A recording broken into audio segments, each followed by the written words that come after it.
The kids are out of school, and you're on your way to the lake and summer road trips. Are you getting to your vacation spot comfortably, or is your car letting you down? Mullen Motors Lot is full of great vehicles to take home, so you don't have to worry about your current car barely surviving another road trip.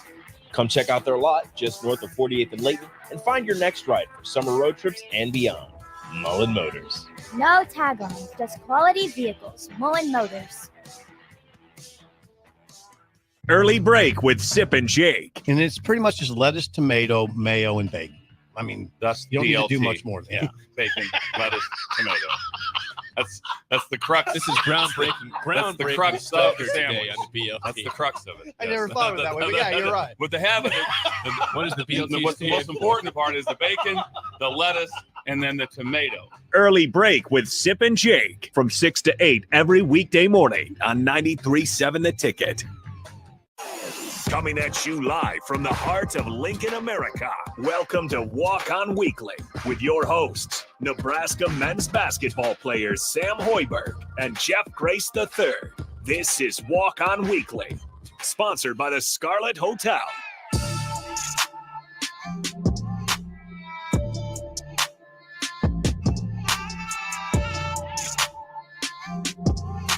All right, welcome into Ticket Weeknights. My name's Harrison Arns on the ones and twos. As always, come 6 o'clock. We are on the FM airwaves all the way up until 6:30. Programming notes, we do got the Kansas City Royals taking over for the pregame as they play tonight at 7:10. But in the meantime, use the Starter Heyman text line 402-464-5685. We got Jeff Grace III from Nebraska Basketball, the host as always to my left. Jeff, just to break things open, how's it going? Not too bad. I mean, I can't complain. I can. It's hot.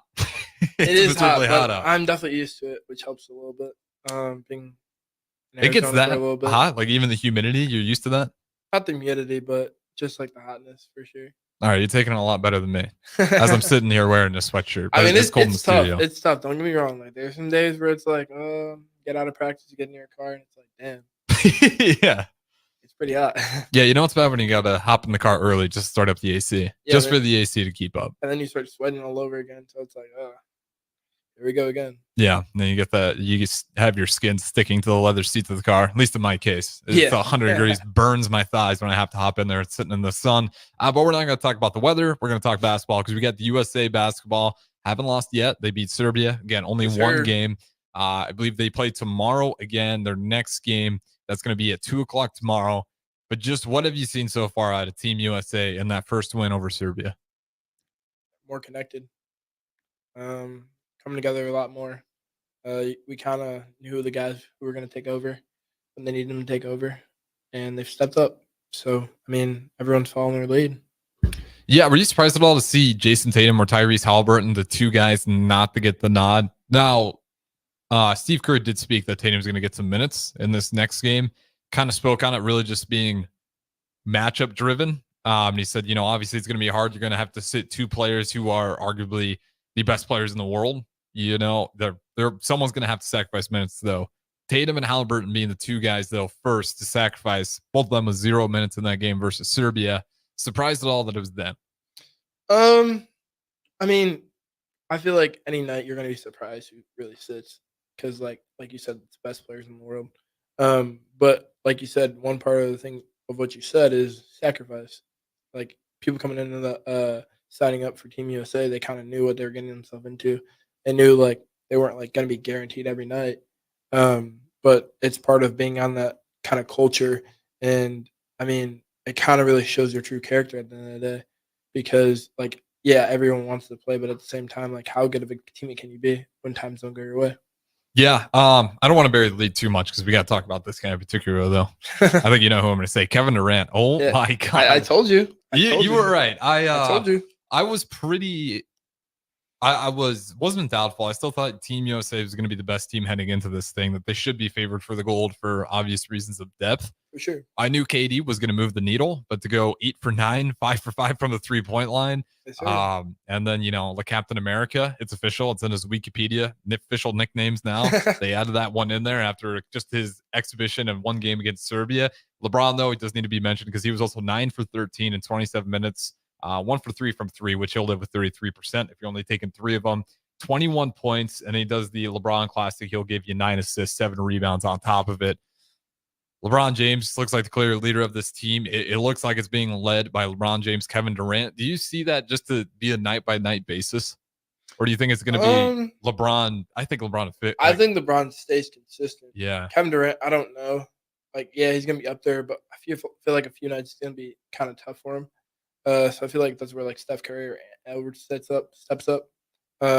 So, I mean, like we talked about, like, making the sacrifice, it's going to be a guy every different night. Like, you never gonna know when it's your turn. So, like, kind of like using those minutes wisely and taking your moment is gonna be big because you never know when it's gonna come. So that's the importance of just being ready each and every day because you never know when your name's gonna get called. Yeah, and KD, again, I'm not going to expect him to go 8 for 9 and just go 5 for 5 from the 3-point line, but he's going to have effective nights.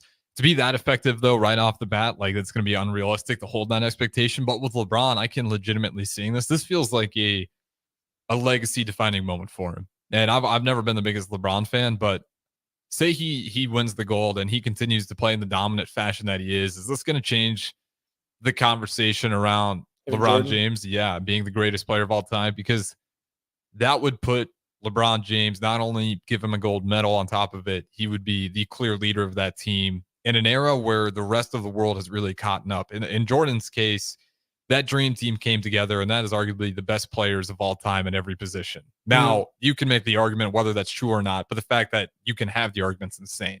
That top to bottom, outside of Christian Laettner, you had some of the best players of all time on that roster, and the rest of the world was nowhere close to the USA. This is different. LeBron is playing against multiple NBA talents. He's leading the team at damn near, I think we talked about last time, 39, 40 years old now. Yep. He's turning 40 this year. Yeah, turning 40 this year. It's just absurd. Does that move the conversation for you? Because I know you're a Jordan guy, and I'm still there with you, but this adds to it. I mean, I'll say one thing, like, how people view the GOAT debate is pretty interesting because I heard one thing today where, like it's kind of tough to say who your GOAT is because it kind of has to be who you watched. So, like, I would understand if, like, people said Jordan wasn't the GOAT because they never really got to see him play live in action. So, like, in this day and age, if people say LeBron's the GOAT, I can understand that because they've kind of been the LeBron generation of the era. Yeah, but, like, to push back, I never saw Michael Jordan play. But some quick research and just going back in time and watching what is available, I'm like, it's hard. It's not Michael Jordan. I don't know. Like, you are right. The new generation's always going to favor the new guy, though. That certainly is true to an extent. Definitely. I think it definitely pushes the conversation, but I don't think he'll, like, I feel like just being up there with Jordan, I think that's all he would ever wanted. Like, that's good enough for him. But I don't think it matters to him per se, but I think it would move something in a different direction for sure. Like, have more debates about it. Like, the conversation would be stirred a little bit more. Yeah. And also depending on how the Lakers do it next season. Yeah, that's the tough part. That's a lot of turmoil they have going into it. Well, and again, the Lakers, we have this conversation all the time. But when you have two of the top 10 best players, I think it's fair to say, would you agree with me that Anthony Davis and LeBron James, out of the current NBA, two of those guys, both those guys are in the top 10? I'll give you top 15. Top 10. Where would you put AD? Because LeBron's got to be top 10, right? Yeah, LeBron's top 10. Okay. I would put. See, AD's tough though, because like I said, he's just injury prone. Like, this is like the most. We're assuming he's healthy. Yes, because he was actually remarkably healthy last season. So then, yeah, I'd put him in top 10. Okay. So if you have two of the top 10 best players, should you have the expectation of finals? Not necessarily, because we see how the Suns went. Yep. But I think that was a failure for the Suns because of that exact reason. You have all this talent, and that's why the media is so harsh. I wouldn't say it's a failure. I think it's a step to see how they can get better, though, because they got Tyus Jones. I think that's going to help a lot. Now they actually got a true point guard. Yeah, Jones, he was from Duke, right? I think Jones out of it. Yeah. He was with the Spurs. Yep. And then I think he had a stint with the Timberwolves. Yeah. Yeah, he's a fun player to watch. He's done a good job just continuing to develop. Because I do remember him watching early on with Timberwolves. He had some nice moments, but just incredibly inconsistent at times. I think he's not gonna have to do much.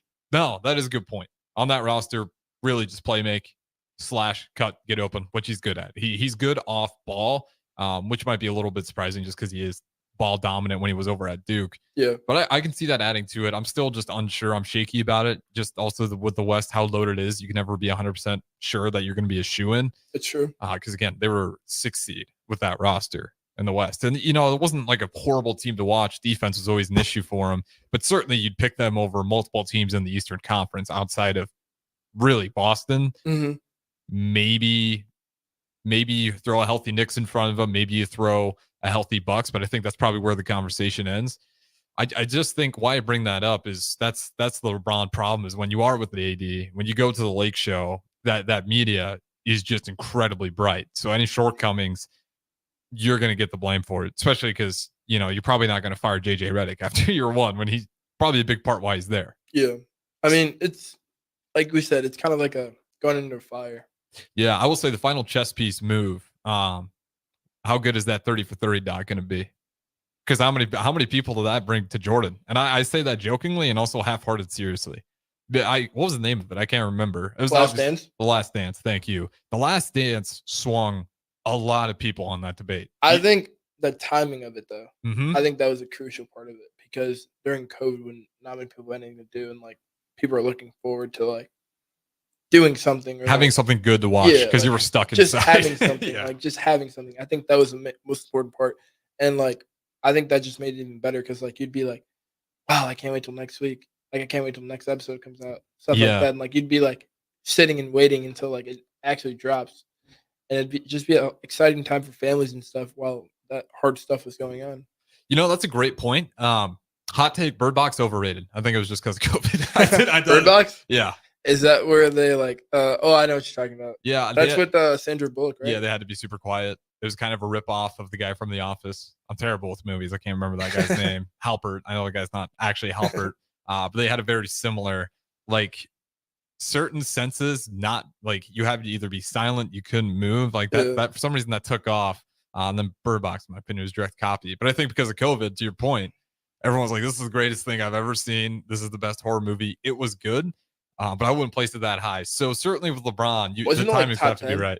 I think it was like top 10 throughout the entire COVID period. Yeah, And you see knockoffs of Bird Box now, and they're not.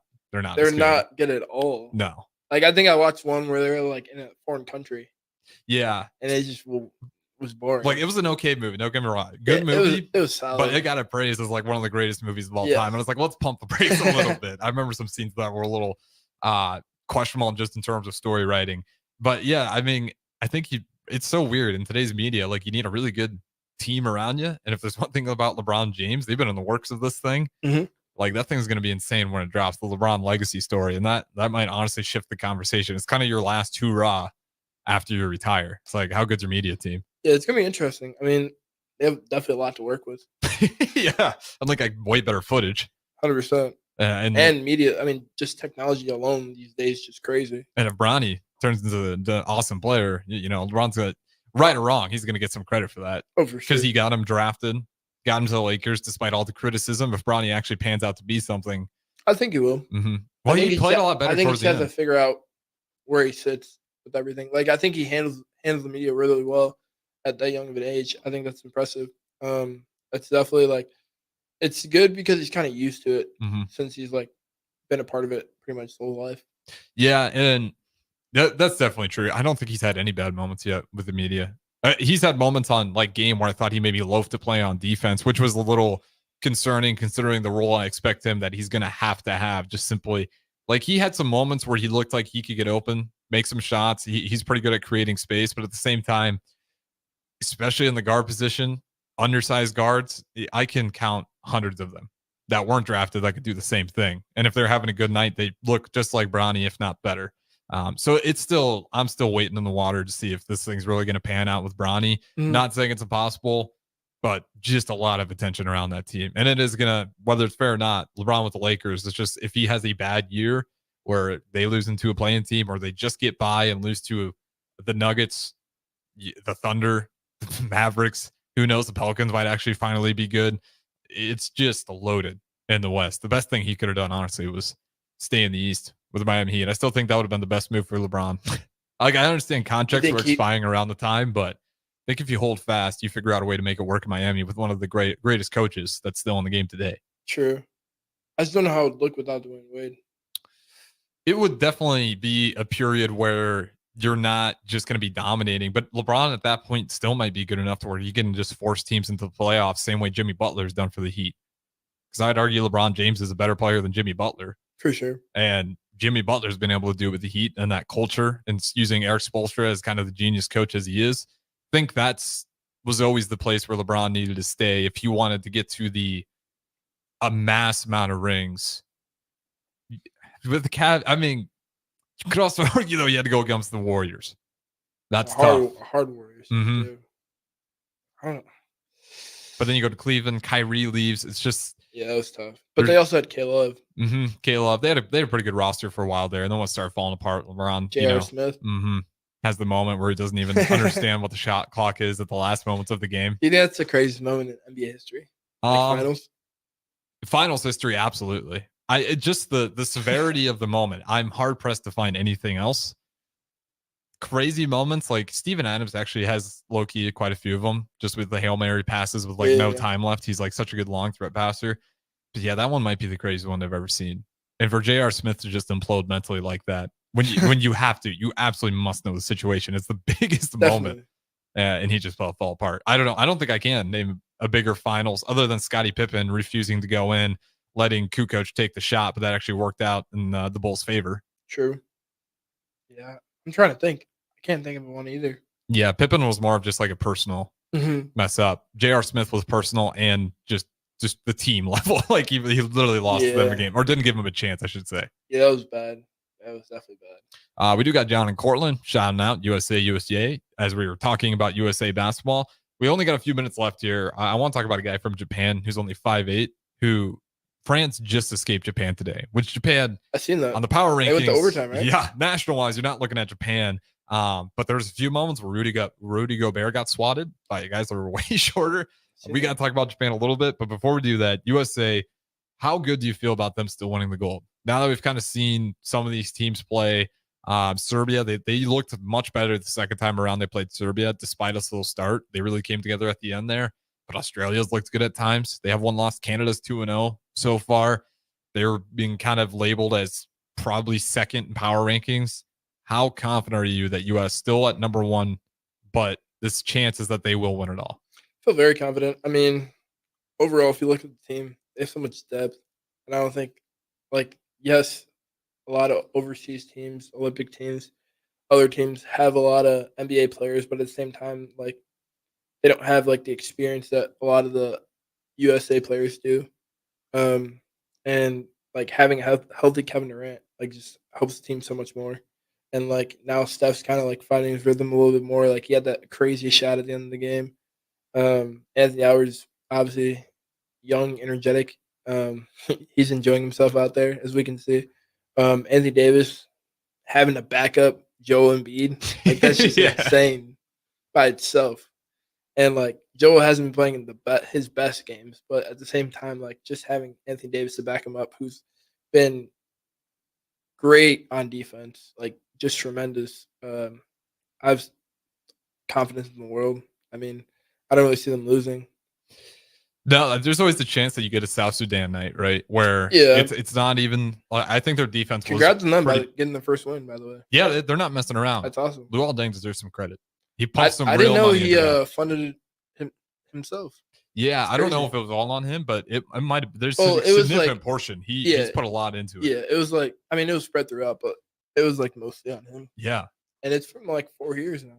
Yeah, and it shows. And I know Gilbert Arenas made some comments that Luol Deng had to correct him on. Is all right, we're not just out here in the middle of nowhere kicking rocks. I've actually put this thing together. Give me a little bit of due respect here. For sure. That we do have a process and that this isn't some fluke.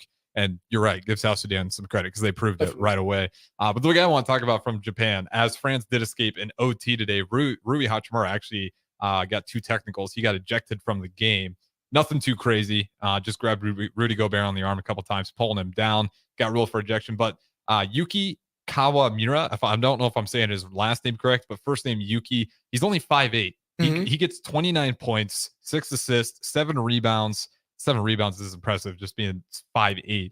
He did take quite a few shots. He was 6 of 15 from the 3-point line and only 10 of 25 field goal. But still, 5'8".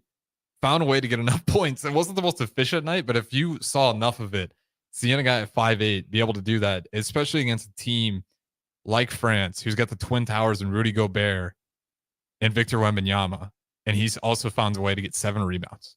Like, yeah, it's impressive. have you seen any of these players that throughout these Olympics that have stuck out that you like, you know what, this guy might get an NBA contract out of this? I feel like the player that I've seen is on South Sudan. I think it's Carlick Jones. Yeah, he's got some height with him too, and he can shoot it. That's the main person I think that pretty much stuck out at the beginning. That's the only one I could really say right now. South Sudan might get a few guys. Yeah. I mean, because they're tall and they can shoot. Mm-hmm. When does that never not fit in the NBA? Definitely. Like that's gonna be interesting. And that's one of the best things about the Olympics is it does kind of open up your eyes to the rest of the world, and it gives you a litmus test. It's like, okay, how close is the rest of the world catching up? And what this year has proven more than anything is that it's really close. It is definitely closer than you would expect. Mm-hmm. And as time goes on, all sports too. Yeah, and I can't imagine what does 2028 look like. I'd imagine this is going to become the ultimate scouting report in years to come. Like 3 more Olympics from now, the rest of the world's going to be just like right there, where I still think the USA should be the favorite, but it's going to get closer and closer and closer. And we're going to get past these Olympics where we're going to have, it feels like, over a dozen guys, more than that, get opportunities to go play in the NBA just because it's growing. I mean, there's pro leagues popping up all over. You might not really get a good eye test on those guys until you pull up to the Olympics. Then you see them play Team USA and they handle themselves completely fine. It's a good thing, in my opinion. I know people want to defend the USA, but having the rest of the world be this good at basketball is only going to make it that much better of a product. Yeah. To wrap things up here on this segment alone, I'm going to ask this and we'll talk about it on the other side. I want you to think about the FIBA rules and how making the NBA product better, because there are some things that FIBA I've noticed it feels like a better product. So we'll talk about that next. Don't go anywhere. And again, programming notes to continue with the show, use the streaming platforms because we got the Kansas City Royals coming your way in just a couple minutes here. So Walk On Weekly, Jeff Grace III of Nebraska Basketball to my left, Harrison Arns on the 1s and 2s. We'll talk to you in a little bit. Rosie Sports Bar and Grill, open for lunch and dinner at 1501 Center Park Road. Tune in to the Teammates Mentoring Hour each Wednesday from 6 to 7 p.m. on 93.7 The Ticket. Hear stories from a program started by Tom and Nancy Osborne and how it's changed mentors and mentees' lives and how you can be involved. The Teammates Mentoring Hour, Wednesday nights from 6 to 7 p.m. on 93.7 The Ticket and theticketfm.com. NEBCO is hiring CDL drivers for ready mixed concrete, Husker Concrete, and Beatrice Concrete.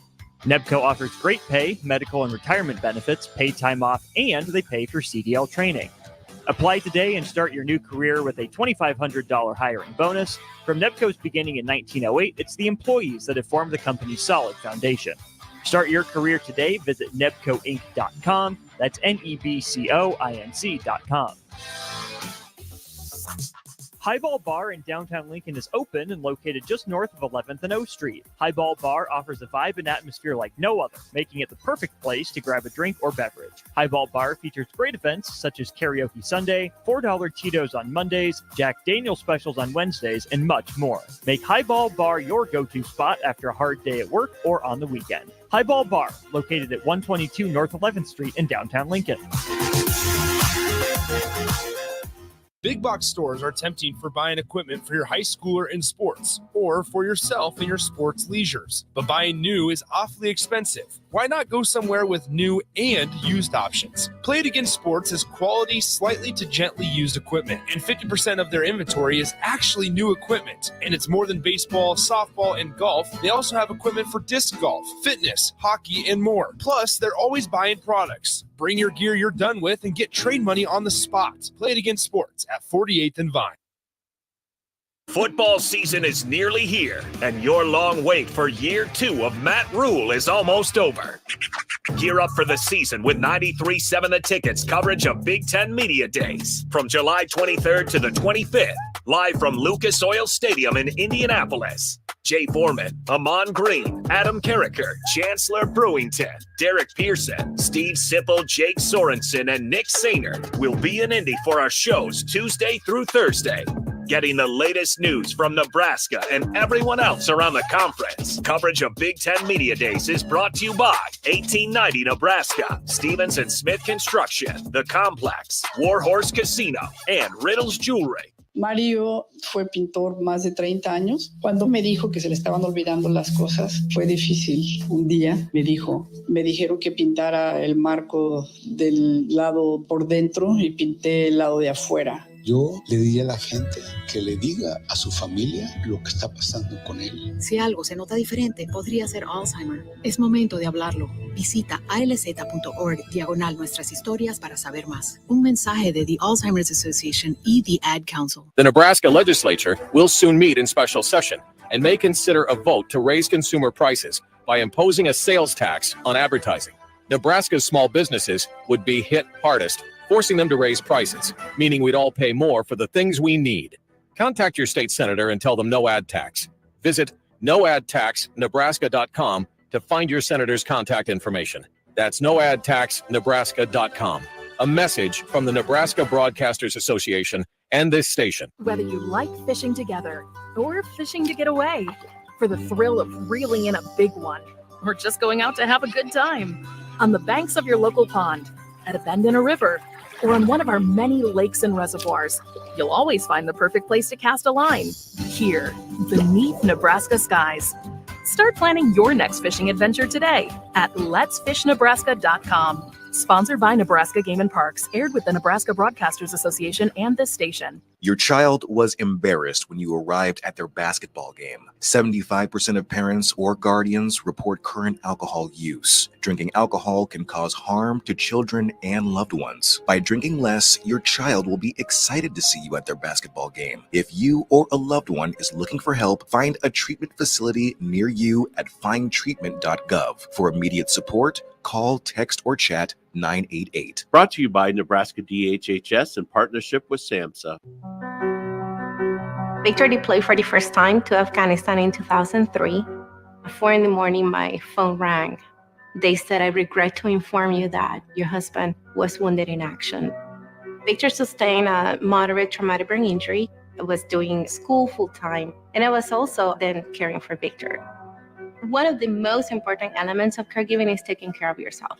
I just didn't want to forget that I also had goals and that I also had a life. What I did is I challenged Victor to meet me halfway. There are almost 6 million military and veteran caregivers across the nation. We have our own journey, and we can fulfill that journey at the same time that we are helping our loved one. Visit aarp.org/caregiving for a free military veterans guide to navigate your caregiving journey and better care for your loved one and yourself. Brought to you by AARP and the Ad Council. Are you a veteran looking for a new companion animal? A dog, a cat, or maybe something else? The Nebraska Department of Veterans Affairs Vets Get Pets program can cover up to $350 of your pet adoption fees. Visit veterans.nebraska.gov/vetsgetpets to learn more about program requirements and how to apply. Want to help support the program? Get your Vets Get Pets specialty license plates from the Nebraska DMV. Sponsored by the Nebraska Department of Veterans Affairs. Aired with the Nebraska Broadcasters Association and this station. This is area race announcer James Rowland. Join me and Bree Fansteel every Sunday night from 7 to 8 on 93.7 The Ticket for The Finish Line, where we cover all things motorsports from local racing to racing around the world. Every Sunday night from 7 to 8 on 93.7 The Ticket and theticketfm.com.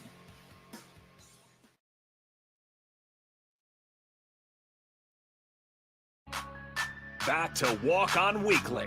Here are your hosts, Sam Hoiberg and Jeff Grace III on 93.7 The Ticket and theticketfm.com. All right, welcome back in to Walk On Weekly. Harrison Arns on the ones and twos. As always, we got the host of Nebraska Basketball, Jeff Grace III, to my left. If you guys want to join in, Starter Heyman text line, always open to you. As I said, we do got Royals on the airwaves. But as I can see, some of you guys are still on the stream. Great. You can chime in. Facebook, YouTube, Twitter, X, Allo, channel 91961. But we're talking to some USA basketball here. In particular, what I asked on the last one, FIBA rules. Do you like the FIBA rules? Watching this product, is there anything you see in this that you think the NBA could do to make the NBA experience better? I think the free throw part of it. I can't remember exactly, but when we were in Spain, we did like somewhat part of the FIBA rules. So that part was really interesting. I think the part I didn't like was when you had to take the ball on like the side. I think there was like one specific part I didn't like about that. But other than that, I mean, it takes some time getting used to for sure. But I think it's pretty cool to get adjusted to something different. Do you like the NBA? Obviously, it's 3 seconds. Yeah. Do you like FIBA where it's I don't even think there is a limit. I I don't think think you there can is do either. 2-3 zone the entire time if you want. Yeah, because I think when we were in Spain, teams were playing zone against Yeah. us, and I think no one really called them anything. I like the 3 seconds better because I think it makes you actually like kind of guard. I would say like not like have to like let the person come to you, but like actually like kind of like move around a little bit more. See, this is what always blows my mind, though. With that rule in place, you would think the effective field goal percentage would be worse Mhm. in Europe. But pretty much across the board, all of those pro leagues across the sea compared to the NBA, despite having those rules, the FIBA rules, their offense is still more efficient. Really? Mm-hmm. So you think it'd be harder. You think it'd give defense a better chance. But in reality, the offense, maybe it is still tougher, but the offense, maybe it's just better ball movement, better IQ, still more effective. I would say better ball movement IQ.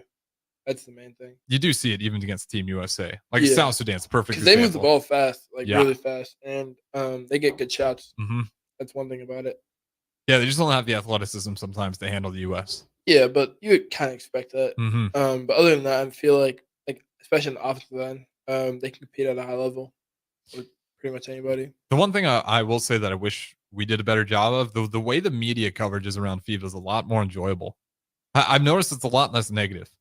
Definitely. Like definitely. when we're talking about, and again, it's NBA's entertain. At the end of the day, it's supposed to be an entertainment product.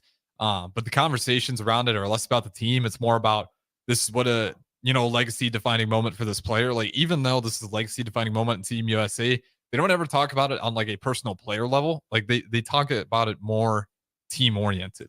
Do you think they purposely do that? I think it's just kind of the natural way of how teams are maybe talked about in FIBA play, where it's not so player centric. Like we really focus on the player here in the US, maybe more than we should. For Because sure. we just saw with the Boston Celtics, how good is it if you have, in Lakers case, a LeBron James, a guy who's clearly probably still the best player in this Team USA team, but if you don't have the surrounding pieces, you get squat out of it. So I wonder if it's just a natural way to look at it and the right way to look at it. Yeah, I mean, media definitely can be portrayed in different ways. Yeah. I feel like they teach it differently over there. Certainly, we definitely entertainment it up. Yeah, And I can't help but And get I away feel from like, especially this generation, like it's a lot involved in media. Mhm. Like I feel like for them, it's kind of just there Yeah, the other thing I'll add to it as well is the media is better.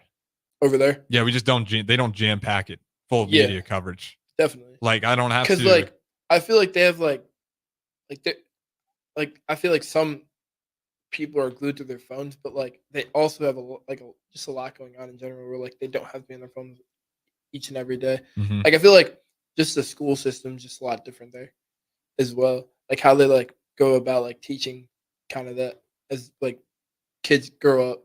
Yeah. It's just interesting. I don't know, like when we were in Spain, like you could just tell like there's just a different vibe.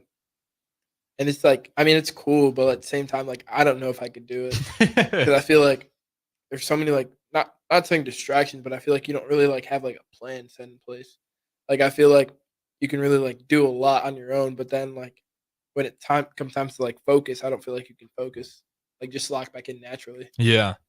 Yeah, there's definitely a part of it. The media in the US is always kind of going to be controlling a lot of what we talk about. For sure. And maybe that is just the biggest difference over there. Definitely. That's why they don't even think about it that way because the media is just not all over. I wonder what they actually do think about media. That'd be interesting to hear what someone over there had to say. Yeah, I mean, it's definitely still all over the place. Like, it definitely controls the conversation, but maybe just not nearly to the extent.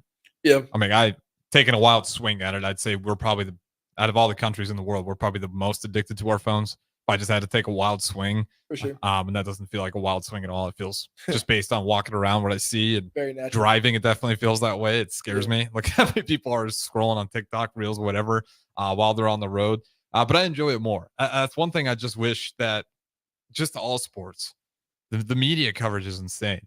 Mhm. And I wonder if that's why MLS doesn't get pushed as much. That thought occurred to me today when I was watching that. Like, why don't we see, is MLS really not successful in the US because we lack a culture that can allow it? Or is it because it's not as a lucrative thing for these big companies to push? Therefore, it's not pushed as much. There's less kids seeing it, wanting to grow up and be that next great soccer player because there's no stoppages in soccer. It's 45 minutes. You get a half, 45 minutes. There's not in between time.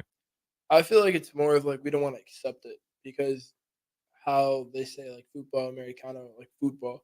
Like I feel like we don't want that to take over football kind of thing. Like I feel like we want our main sport to be football. Well, if you go overseas, like their main sport is soccer. Would it though? Like, do we really give a damn about what our main sport is when we can dominate in swimming and all these other events, gymnastics? But like for some reason, soccer, we draw the line. Like that feels. I get what you're saying, but I have a tough time wrapping my head around that because we dominate in other things. And the women's soccer team has had moments where they've gone all the way through it and even won it once. I just feel like soccer is just like not like it, I would say it's top 3 sports in USA. Nah, not even. What would you say? I'd go NFL. Well, we won't go pro sports leagues. I'd go football, basketball, probably still baseball. I think baseball's got that third leg still. True. I didn't even think about baseball. Mm-hmm. And They then make the most money. you may I probably didn't mix think in the about MLS. Oof. Yeah. That's interesting, actually. Mm-hmm. And if you're throwing college in it, and then then you might even have wrestling be above it. Really? Well, maybe not. Probably not. No, MLS. That's doing a pretty big disservice to the MLS. They're not empty in their stadiums. They definitely sell tickets. They definitely do. Yeah. So that's not true. As much as I love wrestling, there's no way. You're a wrestling guy? Well, for Nebraska, Jordan Burroughs, shout out, really put me on the how good Nebraska wrestling was. And then I'm not gonna sit here and say I go to every wrestling meet, but it's definitely worth people's time. It's incredibly impressive it's how intriguing. good they are. It's definitely intriguing. Mhm. Is it a sport I would want to watch? I got to be there in person. I wouldn't mind it, Yeah. but I think also like I wish I learned the rules to really understand it. That's the other part of it. And there is small rule tweaks and changes. Yeah. It is a tough sport to watch if you've never wrestled. Exactly. And that's the biggest curve they have. Because I went to like a lot of wrestling meets in high school. Because one of my friends, Josh Mathiasen, that's his name. He plays at Sanford, Division I football. Mm-hmm. And he would always like want me to go, and I would always go like to support him and stuff like that. And like I went a couple times, like him, one of my good buddies, Alex Gutierrez, that's what his name is. They were wrestling, and like I'd be watching, and I'd try to get into it, but I like didn't know what was going on. Like the crowd would react, and I was like, what they were reacting to. So I'd like just go along with it. But like I feel like it's like a sport where like you definitely have to learn the rules before you go into it, because or else you're just gonna feel like when am I supposed to like react? Yeah. Or like when am I supposed to show emotions kind of thing. But like it's definitely interesting because they get after it. Yeah. That's for sure. It's definitely just how do you make it something that is easy to watch for everybody? Mhm. Because you want, if like even me, like I've watched a few of them now. There's still times where I'm unsure where the point came from. For sure. And you're looking up and you're like, okay, it looks like one guy's dominating, but the other guy's got more points. Okay, was that because he's allowed to get back on his feet? What is it? Because sometimes they'll even change the point system on, is that a point? How many points is it? So it is a thing where you got to be aware of the sport as a whole. Then you also got to be aware of the frequent rule changes, because they do.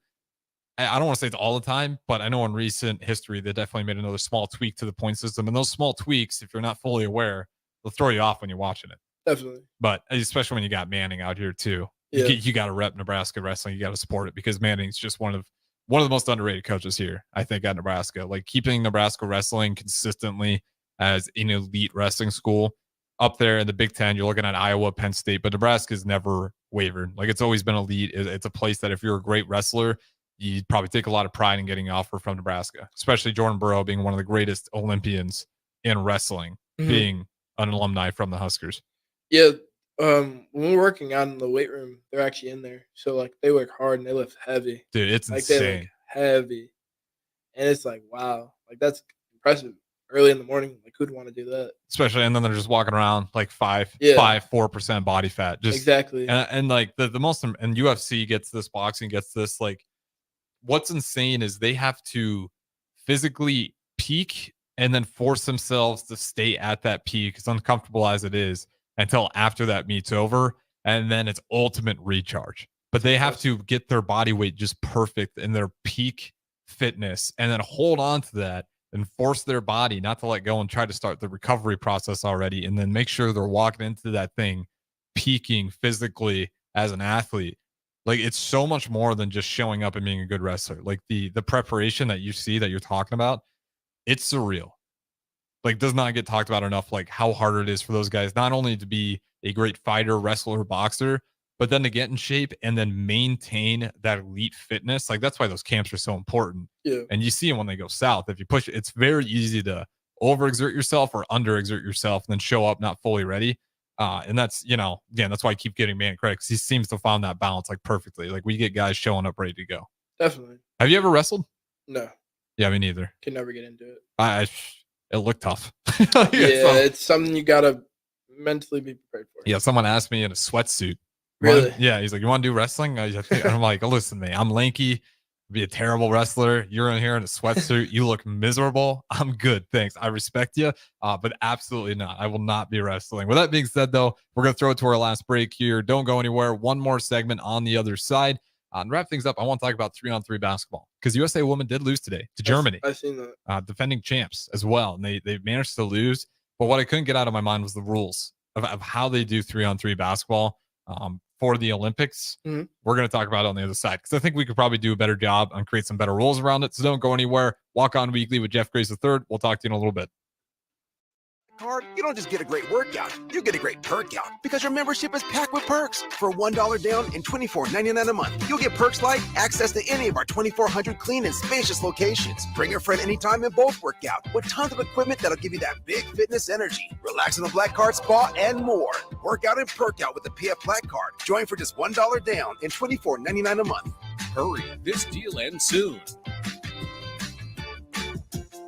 See Home Club for details. This is how we do every day. We be grinding, and if you wanna come and text us, If you love them enough to turn off your music and pretend like their music is your music, This is Mommy's jam.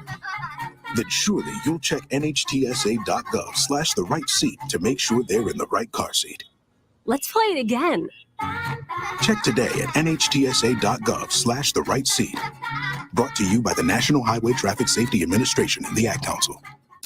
1 in 3 adults has prediabetes. 1 in 3. That means it could be you, your football buddy, your football buddy, or you, your best man, your worst man, you, your dog walker, your cat jogger. While 1 in 3 adults has prediabetes, with early diagnosis, prediabetes can be reversed. Take the risk test at doihaveprediabetes.org. That's doihaveprediabetes.org.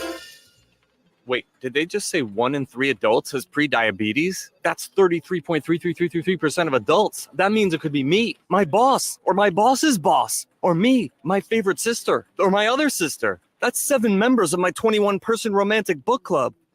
Wait, the 1 in 3 could be me, my karaoke partner Carol, or my karaoke enemy Jeff. I'm going to take the risk test at doihaveprediabetes.org. Brought to you by the Ad Council and its Prediabetes Awareness Partners.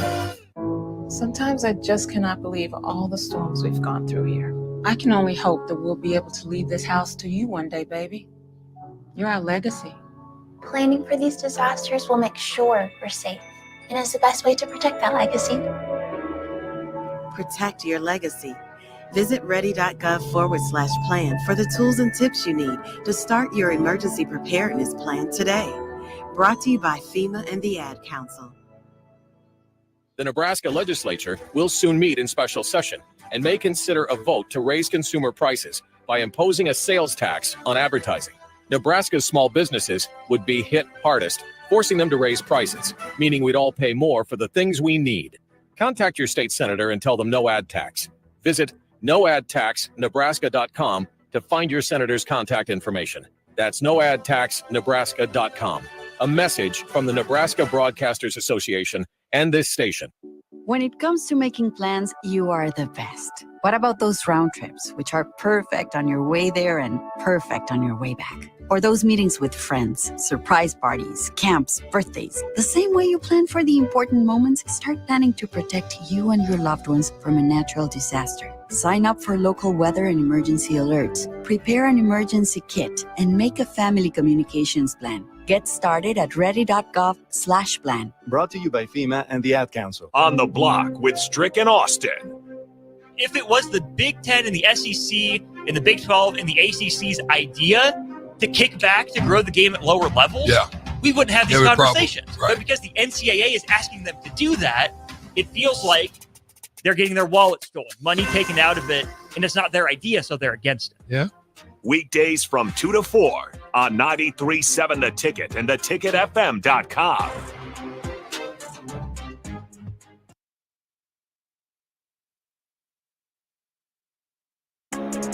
Back to Walk On Weekly. Here are your hosts, Sam Hoiberg and Jeff Grace III on 93.7 The Ticket and theticketfm.com. All right, welcome back in. Final segment of Walk On Weekly. To wrap things up, since we've been talking a lot of Olympics basketball, I think the best way to wrap it up is 3-on-3 Olympic basketball, because the USA women, they did lose today versus Germany. The defending champs fall in their very first game. Germany really just took off at the end there, hitting a bunch of threes, made up a lead pretty quickly, and they were able to win that one, be the first one to get to 21. So real quick, if you're unfamiliar with the rules, 2 teams of 3 players with 1 substitute. You just use half the court, so there's no full court. 1 point inside the arc, 2 points beyond the arc, and then 10 minutes or the first team to score 21 points. Shot clock is what I want to talk about. Jeff, it is a 12-second shot clock from the moment you touch the ball off a rebound.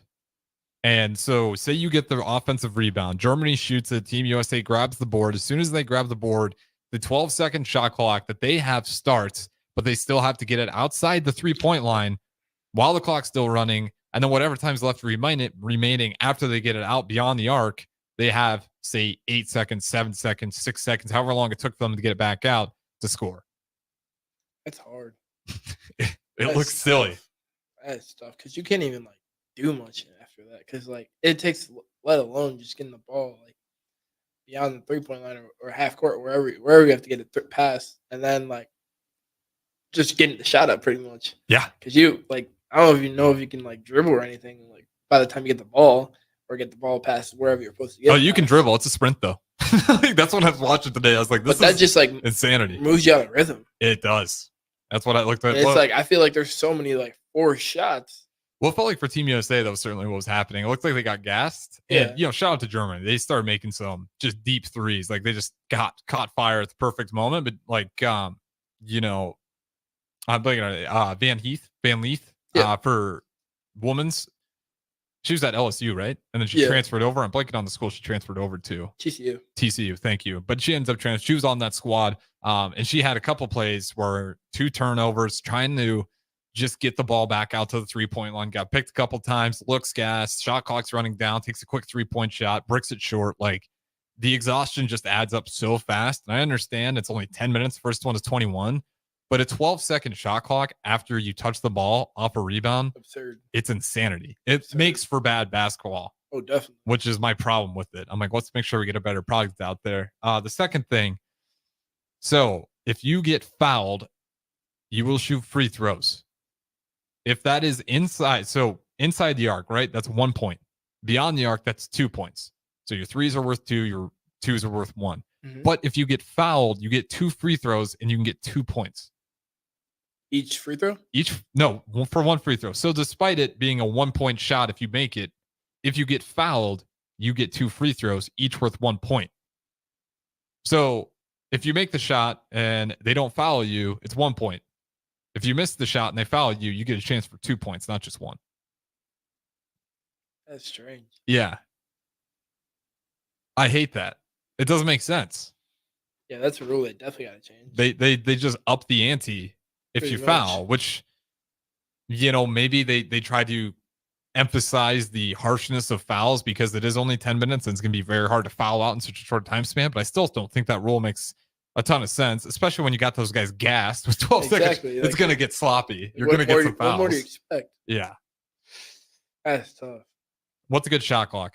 That's how we're going to wrap this thing up. What's a good shot clock? Yeah, let's fix this. And when does it instead start? Of 12? Instead of 12, when does I say it start? It starts like after the rebound, not like as soon as the rebound, but like I say as soon as they're like, do they have to take it back to half court or how do they just have to get outside the arc? So I would say as soon as they get it outside the arc, I think that's way better than just starting it right and then passing it back and then shot clock's pretty much already over. Yeah, I think so too. And then you can still obviously get a turnover, try to steal it. Yeah, but they can't shoot the ball anyways until they get it outside the arc. So to me, that's more reasonable. Well, doesn't that make sense? Because that's like the NBA. The shot clock doesn't start until someone touches the ball. Yeah. Which in reality, in the NBA, you can shoot it from full court. Exactly. Which that's technically why it's starting on you. But you can't shoot it until you're outside the 3-point line. So why would the shot clock start if you can't physically shoot the ball? Yeah, that makes no sense. I thought that was insane. That makes no sense. I gotta watch this now. Yeah, I mean, you can watch it. I recommend it. It's very short, 10 minutes or the first one of 21. But yeah, so the shot clock starts when you can't shoot. Good job. I hated it. I just thought out of all the things, it's like complex as it gets. Yeah, out of all the things, that's such an easy thing for me, and I'm just amazed how they messed that up. At least maybe some people like it. Maybe some people like the chaos. Did you overchange it? I think so. Because I was browsing the web today. Because at first I had that thought, and I was like, let's see if I'm just exaggerating. I certainly wasn't the only one that felt it could have been done a little bit better. It was hard to watch. People just scrambling around, flailing, gassed immediately because, again, like the shot clock, if you want to watch good basketball, it's passing, it's getting good shot selection. You don't see a lot of that when you get outside the 3-point line and there's like only 8 seconds left. I'm sure you don't. Yeah. Now, like I get it. There's only 3 players. Should be easier to cut and slash. And they were at the beginning. How with 12 seconds? And then as they got tired, it just got really ugly, really fast. So with that being said, we're going to wrap it up here. That is the rules on 3-on-3 basketball. I think me and Jeff could do a better job putting some rules together. But 100%. Yeah, nonetheless, that's going to wrap it up. Shout out to you guys for listening. Don't Punt Hour with the Morning Pearsonell up next. We'll talk to you in a little bit. Victor deployed for the first time to Afghanistan in 2003. At 4 a.m, my phone rang. They said, I regret to inform you that your husband was wounded in action. Victor sustained